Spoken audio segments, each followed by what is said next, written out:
gusto nyo bang magpalamig sa mga waterfalls ngayong sobrang init? Pwede niyong subukan ng isang tagong paraiso sa Bohol. O kaya naman, yung binansagang Niagara Falls of the Philippines sa Surigao del Sur. Nakatutok si Lala Roque. Mahigit 3 kilometro ang kailangang lakarin para makita ang tagong paraiso sa bayan ng San Isidro sa Bohol. Hindi rin biro ang daraan ng kakahuyan, pero tiyak namang mawawala ang pagod kapag narating na ang talon. Malinaw at kumikinang-kinang pa ang tubig kapag tinatamaan ng sikat ng araw, kaya tinawag itong Kilab-Kilab Falls na ibig sabihin ay kumikinang. Dahil presko, masarap mag-relax. Huwag din kalimutan ang pagsasaluhang baon. Maari ring pakainin ng mga isdang karpa.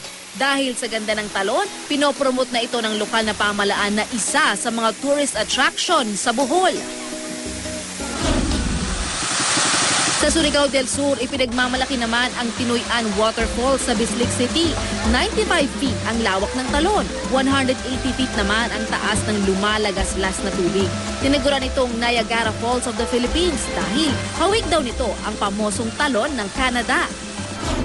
30 kilometro naman mula sa Tinoyan, pwedeng magtampisaw sa Enchanted River sa bayan ng Hinatuan. Nakakamangha ang malinaw na tubig ilog kaya enjoy ang buong pamilya sa paglangoy. Sa halagang 50 pesos, pwede nang mag-swimming ng buong araw. Pwede ring magpakain ng mga isda sa halagang 100 pesos. Lala Roque, nakatutok, 24 oras.